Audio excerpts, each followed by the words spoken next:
जी welcome back once again. आप देख रहे हैं जागो दुनिया। सुंदस जमील और फारूक हसन के साथ, और वसीशा भी मौजूद है, और जारा भी मौजूद है, और शहराम भी मौजूद है। बस अब इसके आगे और कोई और नहीं है। आप कॉल इन भी कर सकते हैं। बस शहराम जो है सबसे छोटा मॉडल है वसीशा का। हाँ। 5 months old and very decent and very patient boy. नजर लगा दी तुमने। जिक्र किया ना, वो कह रहा है कि आपने मेरी तारीफें क्यों नहीं की, इस वजह से शुरू कर रहे हैं। अच्छा वसी, मुझे ये बताओ, सबसे पहले आंखें भीग जाती हैं। आंखें भीग जाती, ये पहला शेरी मजमूआ पहला था। पोएट्री कलेक्शन पहला poetry 97 में। 97 में। Was this a collection of all what you had written during your student days और हिले कॉलेज के दिनों में, और वो सारा कंपोज करके? यस। अच्छा ठीक है, जो पिछले 10-15 बरस में जो कुछ मैंने लिखा था वो सारे का सारा उसमें था। ठीक है, ओके। अच्छा, आपकी शादी को कितना माशाल्लाह अरसा हो गया? 11 साल होने वाले हैं। तो 11 साल में एक दफा भी शक नहीं वसी पे किया कि अच्छा यार ये फोन आया था, ये को मशकूक है, ये औरत जो है ना बात करिए मशकूक नहीं, है। सीरियसली एक भी ऐसा वाकया नहीं है। अच्छा, मैं वैसे मशकूक पता है लगा वसी मुझे। की जो पर्सनालिटी है ना, वो इतनी प्लेजेंट है माशाल्लाह। ये हर वक्त मुस्कुरा रहा होता है, इतनी सॉफ्टली, इतने प्यार से हर एक से बात करता है, तो इस वजह से भी आपको शक नहीं पड़ता होगा। हाँ। ये मैं बता रही हूँ, लड़ाई करवाना चाह रहा है। अच्छा नहीं, जी, कॉलेज सीरियसली ऐसी कोई बात कभी हुई नहीं है, अल्लाह का शुक्र है। वाकई में? हाँ, नहीं, ही इज माशाल्लाह वसी इज अ वेरी डिसेंट बड़े honest गाय। आदमी और है, जो ऐसी शायरों बात वाला जो है ना एक वसी? परसेप्शन इमेज है, ही लिव्स अप तो टू नहीं, वसी के एक्सप्रेशन देखो इस तरह करके ना, ताबेदार जिस तरह मियां भाभी ने साथ देखी। बैठी है। अच्छा भाभी, आपका ताल्लुक इस्लामाबाद से? जी, इस्लामाबाद में रहती थी वसी, सरगोदा से। जी बिल्कुल। तो जब शादी हुई तो आप लोगों ने कहा इस्लामाबाद में रहना शुरू कर दिया, या सरगोदा चले गए, या लाहौर में आ गए? नहीं, लाहौर ही आ गए, क्योंकि लाहौर वसी लाहौर में शिफ्ट हो चुके हुए थे। मैं जब दिल्ली कॉलेज पढ़ने के लिए आया था ना, ठीक। उसके बाद फिर कुछ अरसे के बाद हम यहीं शिफ्ट हो गए थे। ठीक मेरी है, बात तो शुरू मैंने में कोशिश की कि इस्लामाबाद शिफ्ट हो जाए, लेकिन हुए नहीं। आपने कन्विंस किया होगा भाई आ जाओ, आप तुम इधर ही रह थोड़ी जाओ, बहुत लेकिन नहीं। कोशिश की, लेकिन नहीं माने। तो शुरू में मतलब इनकी नेचर तो बड़ी थमी हुई और बड़ी शायराना किस्म की, और आपकी एक नॉर्मल लाइफ थी, आपको कुछ शायरी से इतना ज़्यादा वो भी नहीं था। तो शुरू में एडजस्टमेंट में कोई इश्यूज, ये अपने ख्यालों में खोए शायरी कर रहे होंगे, तो आप कहते हैं क्या ये टाइम नहीं दे रहा हूँ? नहीं, ऐसा कुछ नहीं नहीं। था। हम दोनों बहुत खुश थे। दोनों बात करते हैं। क्या बात ये है, तो बड़ी क्या बात है। अच्छा वसी, टेल मी, आपने एक्टिंग भी की है, you're a writer, you're a poet, host भी अब आप एक प्रोग्राम कर रहे हैं चैनल के लिए, तो आप किस चीज़ में सबसे ज़्यादा आप कहते हैं कंफर्टेबल है? मतलब सारी चीज़ें ट्राई कर ली हैं। देखिए, एक तो मैं इसका कायल नहीं हूँ कि आपको बहुत सारी चीज़ें ट्राई करनी चाहिए, honestly speaking. This is the reason कि मैंने अदाकारी जो है उसको शुरू में ही खैर बात कह दिया था, और मुझे पता लग गया कि यार मुझे इस तरफ नहीं जाना। हालांकि मैं मुनासिब सा एक्टर था, और लाजिम बात है कि अगर मेहनत करता रहता तो उसमें एक्सेल करता और बेहतर होता। लेकिन मुझे लगा ये कि अगर मुझे लिखना है और तो फिर मुझे बहुत ज़्यादा वक्त जो है वो पढ़ने को और लिखने को देना पड़ेगा। इतना वक्त फिर आपके पास है नहीं कि आपने ड्रामा लिखा, फिर किसी की अदाकारी कर ली और फिर वो आप उधर आ गए।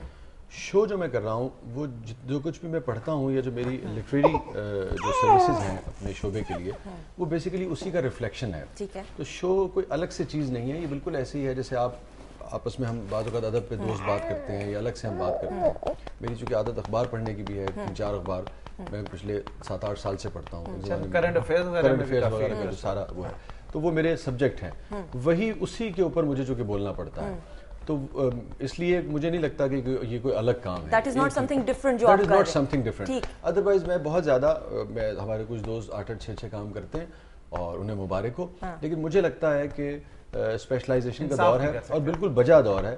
बिकॉज आप का जो है ना, मतलब देखिए, आप फिर अपने फ़न के मेहदी हसन नहीं हो सकते, आप अपने फ़न के मोहम्मद अली किले नहीं हो सकते, आप अपने फ़न के गालिब नहीं हो सकते, आप फ़न के फराज नहीं हो सकते। आप शायर होंगे, आप उस लड़ी में होंगे, लेकिन आप वो एक्सट्रीम पे नहीं। अच्छा वैसे इस वक्त आपकी करंटली 2 बड़ी जबरदस्त सीरियल्स ऑन एयर है जो आपने लिखी हैं, उनके हवाले से थोड़ा सा। एक है थोड़ी सी वफा चाहिए, और एक है ताल्लुक। थोड़ी सी वफा चाहिए जो है वो सीरियल है, that is based on corrupt government officer, corrupt bureaucrat है, उसके ऊपर बेस्ड करता है कि जब करप्शन आती है और करप्शन का पैसा आता है, तो फिर वो अपने साथ बहुत सारे ऐसी चीज़ें लेके आता है जो कम से कम जिससे आप एक घर नहीं बना सकते।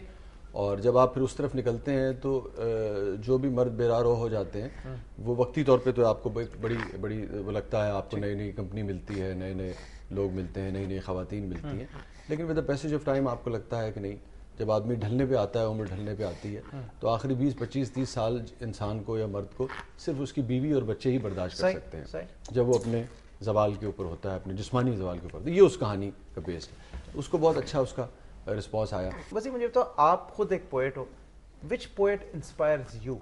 आप किस शायर से इंस्पायर? यार मुख्तलिफ फेजेस होते हैं। एक ज़माना था कि मुझे परवीन शाकिर बहुत पसंद थी, और जो लोग ज़िंदगी के सफ़र में जब आप आगे निकल जाते हैं और जब आप किसी वजह से अब दोबारा उनको देखते हैं और शायद वो शौक़ आपके नहीं रहते, वैसे मुझे याद है अशफाक अहमद की एक सीरीज़ हुआ करती थी महमूद फ़ारूक फरजाना वाली, वो बहुत पसंद थी।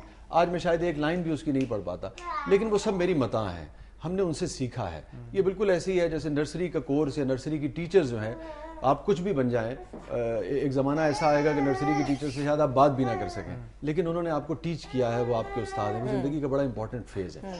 तो मुख्तलिफ फेजेज़ होते हैं। आज मैं उस तरीके से परवीन को नहीं पढ़ पाता, लेकिन परवीन मुझे बहुत पसंद थी, फिर फराज साहब बहुत पसंद रहे, फिर फैज साहब बहुत पसंद रहे। अब मैं जब टोटल सारे सिनेरियो को देखता हूँ तो मीर और गालिब दो ऐसे शायर हैं जिनका कोई मैच नहीं है। ठीक ठीक। अच्छा जी, रैपिड फायर राउंड पे चलते हैं। वसी कुछ सवाल आते हैं, हम जल्दी जल्दी पूछेंगे। आपने जो फर्स्ट थॉट आपके ज़हन में आता है? पानी पीना है तो प्लीज आप पी सकते हैं, हमें मौका नहीं मिलेगा। भाभी आपके लिए नहीं है सवाल। वसी शाह बचपन में कैसा बच्चा था, खामोश तबा या पटाखा?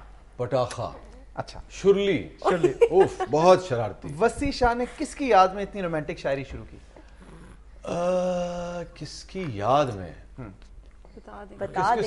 अच्छा, भाभी भी कह रही हैं बता दें। किस हसीना का नाम लिया जाए? किसका नाम? खूबसूरत चेहरे, खूबसूरत लोग मुझे हमेशा तमाम खूबसूरत लोगों के नाम। नहीं, लेकिन शायरी तो वो मतलब जो दुख भरी शायरी है वो तो किसी एक के लिए हाँ हो सकती देखा है ना, ये मैं तो भी लेकिन नहीं कह रही। 99 के बाद की जो शायरी है वो तो बेशतर भाभी के शादी के दुख पर। बेशतर।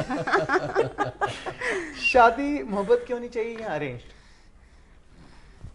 देखिए, हम जिस माशरती सिस्टम में रहते हैं, चूँकि शॉर्ट आंसर्स देने, उसमें अरेंज की गुंजाइश है। आइडियल सिचुएशन ये है कि शादी जो है वो आपकी पसंद की होनी चाहिए, क्योंकि आपने रहना होता है, माँ बाप ने तो नहीं रहना होता, लेकिन माँ बाप ने भी रहना होता है। तो क्या ही अच्छा है कि वो पसंद की भी हो और आपके वालिदैन उसमें भरपूर उनकी रजामंदी शामिल हो जाए। अच्छा, अपने लिखे हुए ड्रामे में एज अ हीरो काम करने की सिफारिश किस किस से की थी आपने? मेरे ख्याल में सिर्फ आहन में ही की होगी, अगर की होगी। अच्छा, किस किस से की थी? मतलब प्रोड्यूसर से? नहीं, तारिक साहब से अगर की तारिक होगी। साहब। हाँ। अच्छा ठीक, प्रोड्यूसर से। आपकी सुबह का आगाज कितने बजे होता है? ओह, शाम को 5 बजे। ना मुझे कोई ऐसी चीज नहीं है जो शाम में। नहीं, मैं नाइट का ट्रांसमिशन भी करता हूं। मतलब फजर पढ़ के जो आदमी सोएगा वो कितने बजे उठेगा? आप अच्छा, दिन में कितनी रॉन्ग कॉल्स आती हैं आपको, ये डम कॉल्स आती हैं? यार, मैं उसका शुक्र अदा करता हूँ। मुझे लगता है कि आई एम ब्लेस्ड कि लोग इतनी मोहब्बत करते हैं, और मैं इसका इजहार नहीं करता, रिएक्ट नहीं करता, लेकिन अब मुझे बाज़ वक़्त इरिटेशन फील होना शुरू हो जाती है। काफी कॉल्स, इतनी ज़्यादा कॉल्स। लाहौर शहर की सबसे अच्छी बात क्या है? फिर लोग बहुत अजीब तरह एक मैसेज मेरा भी है, वो ये कि प्लीज ऐसे मैसेजेस ना लिखें कि जिससे कोई गलत फहमी, मतलब किसी के लिए भी गलत फहमी ये हम अपने रैपिड फायर राउंड में जो आपसे करेंगे वो करेंगे। जल्दी से पूछिए। लाहौर शहर की सबसे अच्छी बात क्या लगती है? लाहौर शहर यार एक जिंदगी है, एक ग्रीनरी है, एक लाइफ है। आपको लगता है कि लाहौर शहर एक कैरेक्टर है, आपके इर्द गिर्द कोई ना हो तो आप इससे बात कर सकते हैं, इसको गले लगा सकते हैं, ठीक, इसके किसी दरख्त के कंधे पर सर रखकर रो सकते हैं। क्या बात। लाहौर में ये क्वालिटी। बेगम के साथ कहीं जा रहे हो और लड़कियां ऑटोग्राफ लेने आपको घेर लें तो खुश होते हैं या घबरा जाते हैं? घबरा भी जाता हूँ, लेकिन अंदरों अंदर ही खुश भी हो रहे हैं। जिंदगी गुजारने के लिए बेहतरीन जगह कौन सी है? लाहौर जैसा जिंदा दिलों का शहर या कोई पुरसकून पहाड़ी इलाका? लाहौर।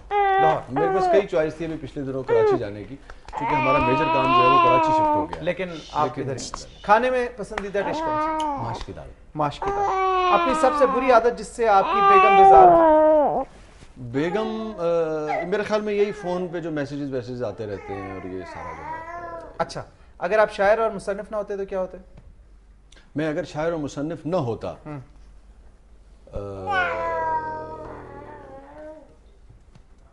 मैं चूंकि हम कॉमर्स के लोग थे, एमबीए करके कहीं शायद अपना किसी फर्म में अकाउंटेंट या सीएबीए कर रहे होते हैं। सही। अच्छा जी, हमने ब्रेक की तरफ बढ़ना है। शहराम परेशान हो रहा है कि अम्मा अब्बा से सवाल किए, मुझसे क्यों नहीं किए। इसको हम सही अभी करते हैं। कह रहे हैं वो तुम्हारी तरफ घूरियां करा रहा है, तुम्हारी हेयर स्टाइल उसको पसंद नहीं है, अभी फिक्स करते हैं हमारा हेयर स्टाइल। पसंद है उसे, वो तुम्हारी तरफ देख रहा है कि नहीं, अपने बाल भरी खातून जो है सुबह कहां से? ये बेटा अपने आंटी के बाल है, ये अपनी जुबान में कुछ कह रहा है जो समझ नहीं। जानने की कोशिश करते हैं। ब्रेक के बाद मजीद बहुत सारी बातें स्टेट टीम की पहुंची जागो दुनिया।